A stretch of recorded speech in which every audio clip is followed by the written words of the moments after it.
हाँ जी, नमस्कार, जय हिंद। तो स्वागत है आप सभी का हमारे इस अंग्रेजी सीखने वाली क्लास के गिरोह में। तो आप भी अब इस गिरोह के सदस्य हो गए हो। तो देखिए, वही कंसेप्ट वाले क्वेश्चंस सब्सक्राइब करवाइए, ये तो मैंने कहना ही है आपको। तो देखो, his father believes that somebody must have dared him steal the money। देखिए कितना अच्छा क्वेश्चन है ये। इसके अंदर बात देखो, कवि ने कितनी प्यारी कल्पना रखी है यहाँ पर। ये दो मॉडल्स होते हैं, आपने पढ़ा ही होगा जहां तक मुझे याद है, नीड और डेयर। नीड और डेयर ये ऐसे मॉडल्स हैं जो कि मेन वर्ब का काम भी करते हैं, और जब ये मेन वर्ब का काम करते हैं तब ये एक ट्रांजिटिव वर्ब होते हैं। और अगर आप इनके साथ में नॉट लगा देते हो तब ये मॉडल बन जाएंगे, और फिर इसके बाद में वर्ब की प्रेजेंट फॉर्म आती है। और जब ये मेन वर्ब बनते हैं तो इसके बाद में ऑब्जेक्ट आता है। और वो ऑब्जेक्ट कैसे आता है? वो कोई नाउन होता है, वो कोई प्रोनाउन होता है, या फिर वो 2+V1 होता है। बड़ी सिंपल सी साधारण सी बात है ये वाली।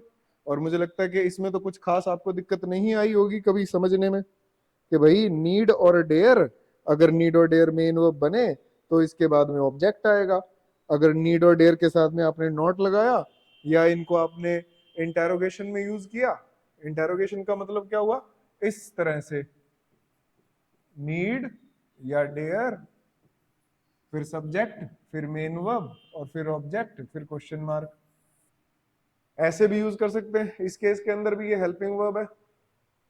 तो खैर, आपको क्या चेक करना है सेंटेंस में? यहाँ पर कौन सा वर्ड क्या काम कर रहा है? कहता हिज फादर बिलीव्स, ये लो भाई एक क्लॉज, दैट कंजंक्शन आ गया। somebody must have dared, ये हो गई हमारी हेल्पिंग वर्ब। क्या मस्ट हैव? डेयर्ड क्या है? डेयर्ड हमारी हो गई मेन वर्ब। डेयर्ड हिम, इसका एक ऑब्जेक्ट, दूसरा ऑब्जेक्ट क्या बनेगा? टू स्टील, ये बनेगा भाई। somebody must have dared him to steal आएगा, क्योंकि डेयर और नीड अगर मेन वर्ब होती है तो उसके बाद 2+V1 आता है। लिख लिया होगा। तो सेकंड क्वेश्चन देखो। सेकंड क्वेश्चन क्या कह रहा है? How dare you to come in without knocking. अब ये अच्छा क्वेश्चन है, क्योंकि देखिए यहाँ पर इंटेरोगेटिव नहीं है। ये इंटेरोगेटिव नहीं है तो फिर क्या बना है इसके अंदर? तो आप ये देखिए, एक शब्द क्लास के अंदर मैंने करवाया हुआ है, इन्वर्जन। इन्वर्जन का मतलब क्या होता है कि अगर सेंटेंस के अंदर एडवर्ब से आप शुरुआत करते हो तो एडवर्ब, फिर हेल्पिंग वर्ब, फिर सब्जेक्ट, फिर मेन वर्ब, ऐसी एक कंडीशन बनती है। ठीक है। अब ये हाउ से शुरू हो रहा है, हाउ से शुरू हो गया, और ये एक एक्सक्लेमेटरी है। मतलब चाहे इंटेरोगेशन आए, चाहे एक्सक्लेमेशन आए, चाहे इन्वर्जन का केस आए, एडवर्ब अगर शुरुआत में आ जाता है तो उसको इन्वर्जन बोला जाता है। ये मैं इन्वर्जन का केस बता रहा हूँ। इन तीनों केसेस के अंदर शुरुआत सब्जेक्ट से पहले कौन आ रहा है? Helping verb, helping verb, helping verb. हाँ जी, देखिए, अगर मैं कई बार, आपने ऐसा सेंटेंस देखे होंगे कि हाउ से अगर मैं शुरू कर दूं, व्हेन से शुरू कर दूं, इवन हेयर से शुरू कर दें अपने, आपने ऐसा सुना होगा, हेयर कम्स द किंग। तो ये इन्वर्जन का केस है। अपने इन्वर्जन की एक क्लास भी रख लेंगे।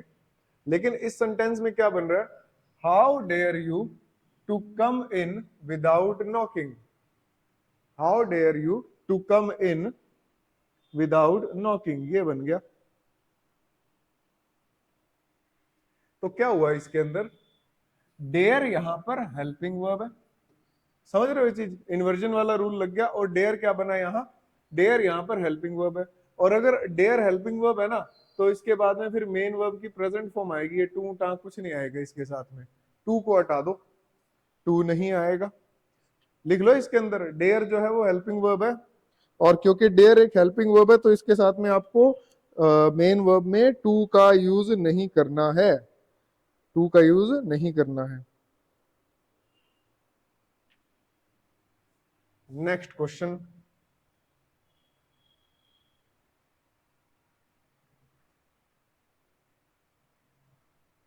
ये अच्छा क्वेश्चन है, थोड़ा टाइम टेकिंग है, समय खाएगा ये आपका, टाइम टेकेगा।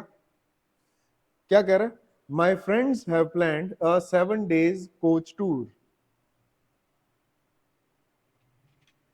देखिए कितनी अच्छी बात कर रहा है इसके अंदर। सबसे पहले तो मैं आपको इसके अंदर एरर बता देता हूं। एरर क्या है?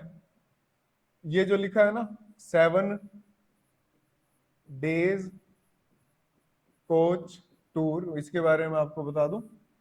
देखिए 7 की वजह से डेज प्लूरल हो गया। कोच टूर जो है ये असल में वो वाली बात हो जाती है, जैसे मैं अगर ऐसे लिखता हूं कि 5 किलोमीटर लॉन्ग रेस, अगर मैं ऐसे लिख देता हूँ 5 किलोमीटर लॉन्ग रेस, तो होता क्या है कि ये असल में हाइफेनेटेड नाउन होता है, इसके बीच में आपको हाइफन लगाना होगा, और ये किलोमीटर्स को आपको किलोमीटर करना होगा। तो डेज नहीं आएगा, डे हो जाएगा। क्यों हो जाएगा डे? क्योंकि ये जो 7 days जो है ना 7 days, और ये कोच, फिर ये नाउन आ गया, ये दोनों मिलकर क्या बन रहे हैं? 7 days। 7 days का एस हटा, क्योंकि ये क्या है? ये मॉडिफायर है, मॉडिफायर है ये। मॉडिफायर बना तो ये एडजेक्टिव का काम कर रहा है, और एडजेक्टिव का काम करेगा तो इसको सिंगुलर करना होगा, प्लस इसमें एक आपको हाइफन लगाना होगा। 7 डे कोच टूर ये बनेगा, 7 days की जगह बनेगा 7 डे कोच टूर। ये बड़ा सिंपल सा एग्जांपल होता है इसका। जैसे मैं अगर आपको ये पूछूं इसमें, जैसे मान लो मैं लिखता हूं 25, जैसे एक हाइफेनेटेड नाउन भी बोलते हैं इसको, है ना, हाइफन लगा रहे हैं अपने, हाइफेनेटेड नाउन भी बोल सकते हैं। 25 लेटर्स वर्ड, एक तो मैं ये लिखूं इसमें, एक मैं लिखता हूं 25 लेटर्स वर्ड, एक अगर मैं ये लिखूं 25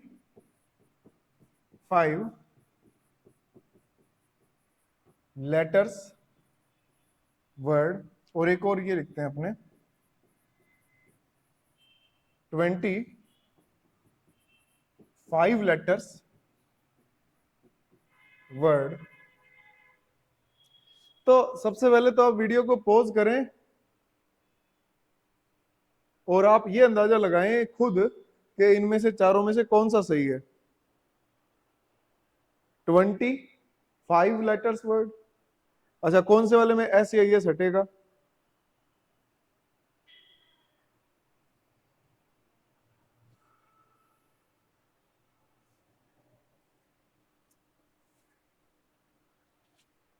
तो देखो भाई, अब आपने अंदाजा लगा लिया होगा। सबसे पहले तो मैं इसकी बात करता हूं जो सबसे नीचे मैंने अभी लिखा है। कहता 25 लेटर वर्ड, ठीक है, 20 वर्ड्स हैं। सबसे पहले तो 20 शब्द है ना, तो इनको करो एस, और ये कैसे शब्द हैं 20? 5 लेटर्स, और 5 लेटर्स का आपको क्या हटाना है? एस। तो ये ऐसे बने, क्योंकि ये एडजेक्टिव हो गया ना, या फिर मैं कह दूं कि मॉडिफायर हो गया। ये एडजेक्टिव या मॉडिफायर हुआ तो आपको इसे सिंगुलर करना होगा। 20 ऐसे वर्ड्स हैं जो जिनकी स्पेशलिटी क्या है कि वो 5 लेटर के हैं।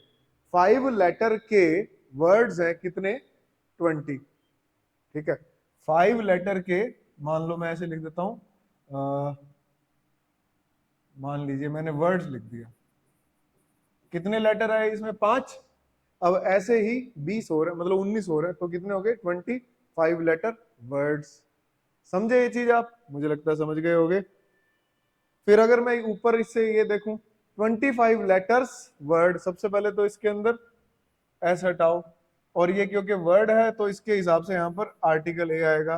अ 25 लेटर वर्ड, एक ऐसा वर्ड है जिसके अंदर 25 लेटर्स हैं। कोई ऐसा नाम हो गया किसी का, वेणुगोपाल अय्यर, मुत्तु स्वामी चिन्ह स्वामी वेणुगोपाल अय्यर, वो वाला देखा ही होगा धमाल वाला। तो मान लो ऐसा किसी का नाम है, तो वो इतना बड़ा नाम 25 लेटर्स वाला। 25 लेटर्स वर्ड, क्या ये सही है? 25 लेटर्स वर्ड। देखो ये सही नहीं है अभी, या तो यहां पर हाइफन लगाओ या फिर आप इस वर्ड को हटाओ, तो अब ये इस केस में सही है। 25 लेटर्स, कितने लेटर्स हो गए? 25। और ये बिल्कुल सरासर गलत है ये। लो भाई इसको फटाफट नोट कर लो वीडियो को पॉज करके, और थ्योरी समझनी है तो फिर वीडियो को थोड़ा रिवाइंड कर लो।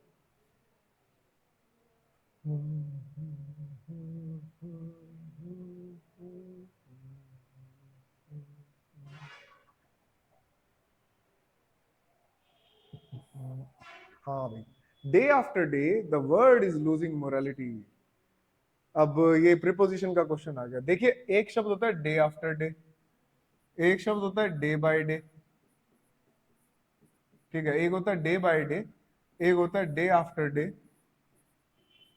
अब इन दोनों में डिफरेंस क्या है आपको ये देखना है। Day by day, day after day. देखिए डे बाय डे का मीनिंग होता है ग्रेजुअली, ग्रेजुअली मतलब हौले हौले, हौले हौले हो जाएगा प्यार वाला, डे बाय डे ग्रेजुअली, ठीक है। तो उसमें वो जो शाहरुख खान कह रहा था ना हौले हौले हो जाएगा प्यार, इसका मतलब वो कह रहा था ग्रेजुअली हो जाएगा, टाइम लेगा, 80-90 साल बाद हो ही जाएगा। और day after day, day after day असल में ग्रेजुअली नहीं है, इसका अलग है। ये अपने तब यूज करते हैं जैसे मान लो कोई चीज है वो इरिटेटिंग है, स्पेशली इरिटेटिंग चीजों के लिए यूज किया जाता है, कि जैसे मैं कह दूं कि you are you are calling us day after day. क्या बात है भाई, एक के बाद एक दिन तुम कॉल कर रहे हो, दिमाग खराब हो रखा है क्या तुम्हारा? अपने ऐसे डांट देते हैं ना किसी को, तो वो डे आफ्टर डे होता है, ठीक है। मान लो अपने कहते हैं कि हर दिन तेरी कंप्लेन आ रही है, ये डे आफ्टर डे है ना, हर दिन के लिए होता है कि I am receiving your complaints day after day. हर दिन कंप्लेन आ रही है किसी व्यक्ति की, तो डे आफ्टर डे हो गया वो, ठीक है। तो यहां पर क्या आंसर हो जाएगा? डे बाय डे, हौले हौले मोरालिटी लूज हो रही है। नोट कर लिया होगा, नहीं किया तो वीडियो को पॉज कर लें आप। ये ले,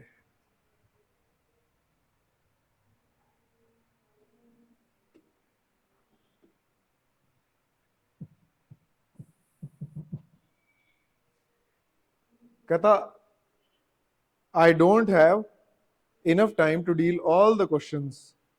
बहुत अच्छा क्वेश्चन है और बहुत सिंपल सा है। मतलब ऐसा नहीं है कि इसमें आपको कुछ समझ में ना आए, कोई रॉकेट साइंस वाला क्वेश्चन तो है नहीं है, और मुझे लगता है कि आप इसको समझ भी जाएंगे।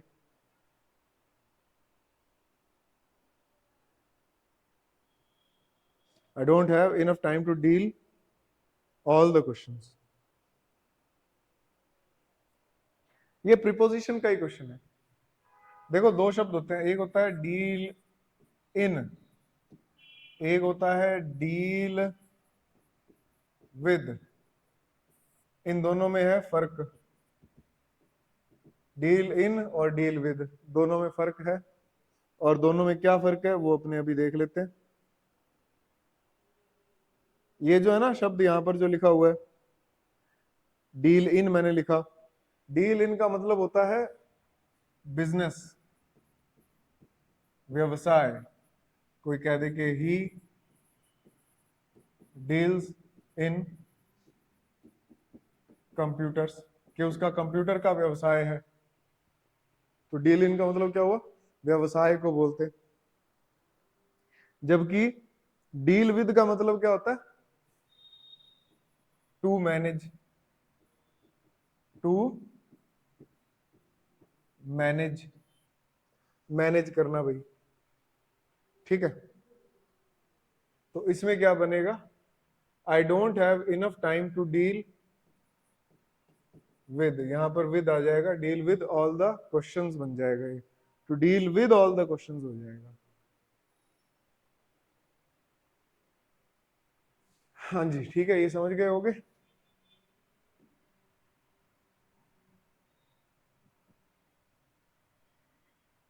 We are delightful to hear that you are safe. देखो दो शब्द होते हैं, तीन होते हैं वैसे तो।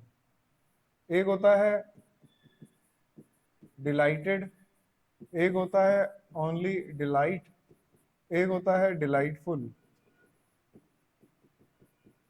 अब तीनों में फर्क क्या है वो देख लेते हैं हम लोग।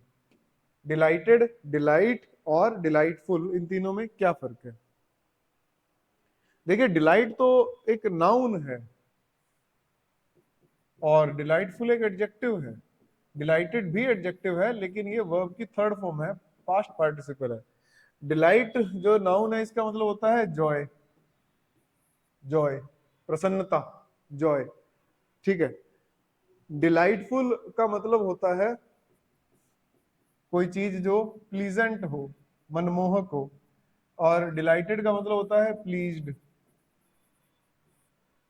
तो वी आर डिलाइटफुल नहीं होगा, वी आर प्लीजेंट नहीं होगा, वी आर प्लीज्ड होगा कि हम ये सुनकर खुश हुए। वी आर प्लीज्ड कह दो, या फिर आप चलो इसमें डिलाइट के हिसाब से लिख देते हैं, we are delighted to hear that you are safe, ये सुनकर हम खुश हुए। लिख लो इसको भी।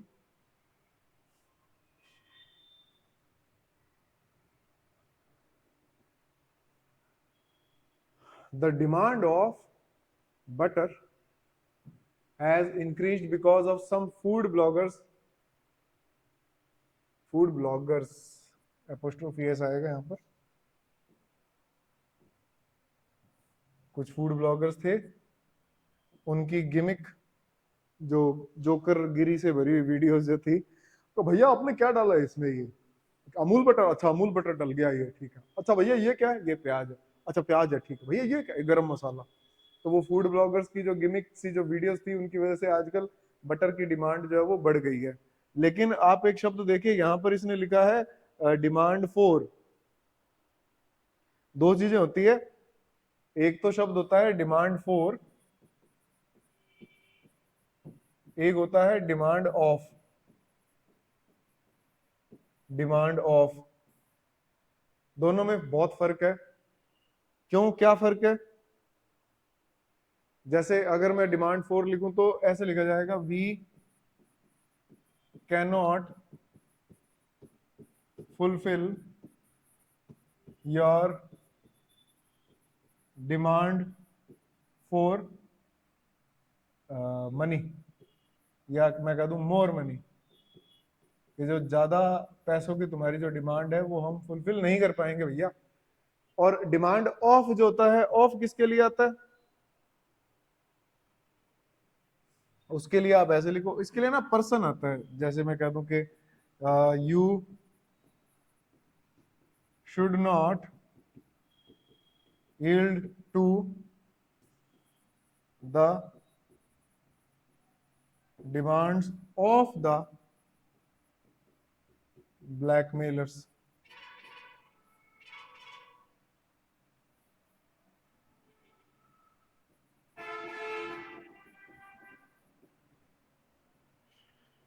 ठीक है, तो मतलब डिमांड ऑफ जो है वो किसी पर्सन के लिए आता है, लेकिन डिमांड फॉर जो है वो किसी थिंग के लिए आता है, कि उस चीज के लिए डिमांड आई है। उस व्यक्ति, बटर ने थोड़ी ना डिमांड की है कि अमूल बटर कह रहा है कि मुझे खरीदो।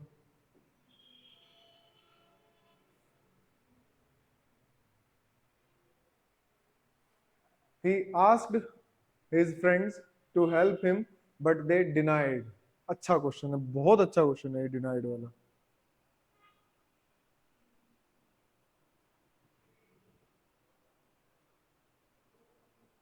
सोचिए इसका आंसर।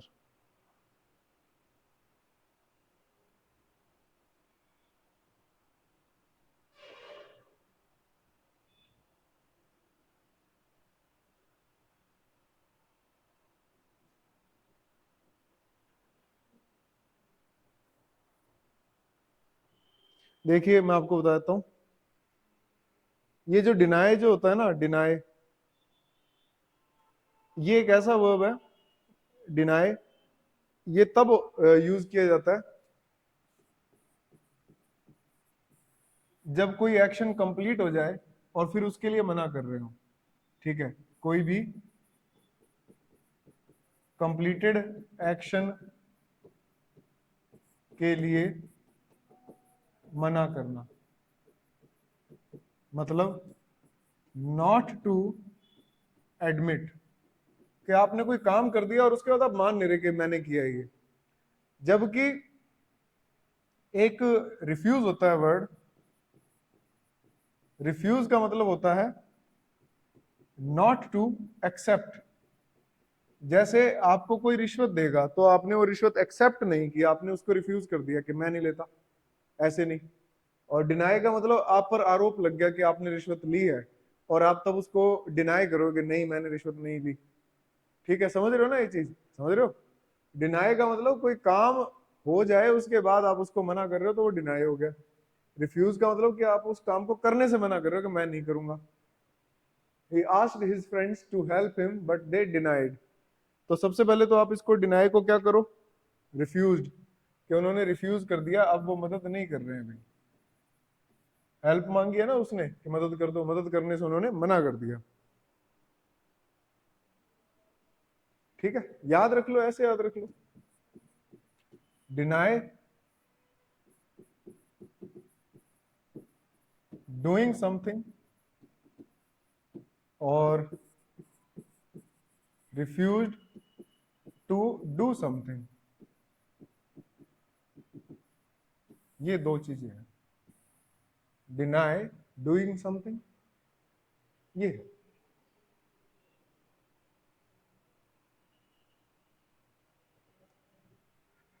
कर लिया होगा नोट?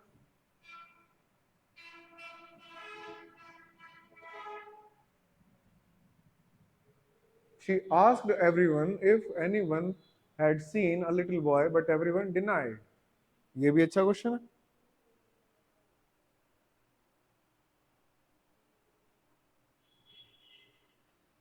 देखिए एक इसने पूछा है ना, आस्क्ड है ये। आपको ये बात भी याद रखनी है कि जो डिनाई किया जाता है, डिनाई किसको करेंगे? डिनाई एक्यूजेशन को किया जाता है। क्वेश्चंस को कभी भी डिनाई नहीं किया जाता। डिनाई किसको करेंगे हम? एक्यूजेशंस को करते हैं डिनाई, क्वेश्चंस को मत करना। अब उसने पूछा है ना, तो अब आप वैसे भी देख पा रहे हैं कि ये जो सेंटेंस है ये इनडायरेक्ट का है, तो क्या बनेगा? She asked everyone if anyone had seen a little boy, but everyone, या तो इसको ऐसे लिखो, but everyone replied in negation। everyone replied in negation। या फिर आप इसका एक और आंसर लिख सकते हैं, दो आंसर बन सकते हैं इसके। everyone said that they had not, ये बन जाएगा।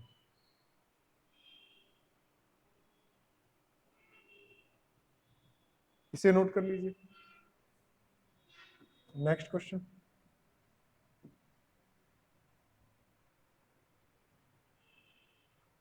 अब ये बहुत अच्छा क्वेश्चन आया एक। Despite the train was empty, he came and sat in front of us। बहुत अच्छा क्वेश्चन है। इसके अंदर आपको एक लॉजिक समझना होगा। देखिए, कुछ प्रीपोजिशंस होती हैं, कुछ कंजंक्शंस होते हैं जिनका मीनिंग लगभग एक जैसा सा होता है, लेकिन प्रीपोजिशन की डिमांड क्या होती है कि आपको प्रीपोजिशन के बाद में उसका एक ऑब्जेक्ट लगाना होता है, कंजंक्शन के बाद में आपको उसकी क्लॉज लगानी होती है। अब मैं अगर बात करूं यहाँ पर डिस्पाइट की, तो डिस्पाइट क्या है? डिस्पाइट एक प्रीपोजिशन है, तो इसका मतलब ये तो ऑब्जेक्ट की डिमांड करेगा, जबकि यहाँ पर तो क्या है? पूरी की पूरी क्लॉज है। जैसे कुछ इसके अलावा और भी होती है, जैसे मैं आपको चलो इसके साथ साथ ये बता देता हूँ, डिस्पाइट के जैसा मीनिंग देने वाली कंजंक्शन कौन होती है? दो। तो आंसर तो ये बन गया अपने, डिस्पाइट नहीं आएगा यहाँ पर, दो आएगा। डिस्पाइट की जगह पे दो आएगा। उसका रीजन आपको समझ में आ गया, क्योंकि हमें क्लॉज के लिए कंजंक्शन चाहिए था, और वो कंजंक्शन जो है वो डिस्पाइट नहीं है। डिस्पाइट तो प्रीपोजिशन है, प्रीपोजिशन अपने ऑब्जेक्ट को यूज करती है। जैसे डिस्पाइट हो गया, एक मैं लिखूं बिकॉज ऑफ, और यहां पर आ जाता है बिकॉज। ठीक है, और एक जैसे ना, हाँ एक बहुत इंपॉर्टेंट इसके अंदर प्रीपोजिशन आती है ऐसी, आपको ये याद रखने होंगे, वैसे तो याद रखते हो तो अच्छी बात है। नहीं रखते हो तो आपकी इच्छा है भाई। डिस्पाइट है, इसकी जगह दो हो गया। क्या होता है कि एक शब्द आपको याद रखना है, इन केस ऑफ। ठीक है, इन केस ऑफ एक शब्द आपने ये सुना होगा। इन केस ऑफ प्रिपोजिशन होता है, जबकि अकेला इन केस लिखोगे तो ये कंजंक्शन होता है। अकेला इन केस लिखा ना तो ये कंजंक्शन होगा। फिर एक और इसके जैसी है, आप लिखते हो अगर अनलेस, अनलेस के जैसा मीनिंग कौन सा कंजंक्शन प्रिपोजिशन देता है, विदाउट। तो ये कुछ बातें आपको याद रखनी है कि कंजंक्शन अगर आप लगाते हो तब उसके साथ में आप क्लॉज लिखो, उसके साथ में ऑब्जेक्ट नहीं लिखना। और अगर आप प्रिपोजिशन लिखते हो तो प्रिपोजिशन के साथ में आप उसका ऑब्जेक्ट लिखो, उसके साथ में क्लॉज नहीं लिखना। ये कुछ बातें याद रखनी है। चलिए आज के लास्ट क्वेश्चन की तरफ बढ़ते हैं हम लोग।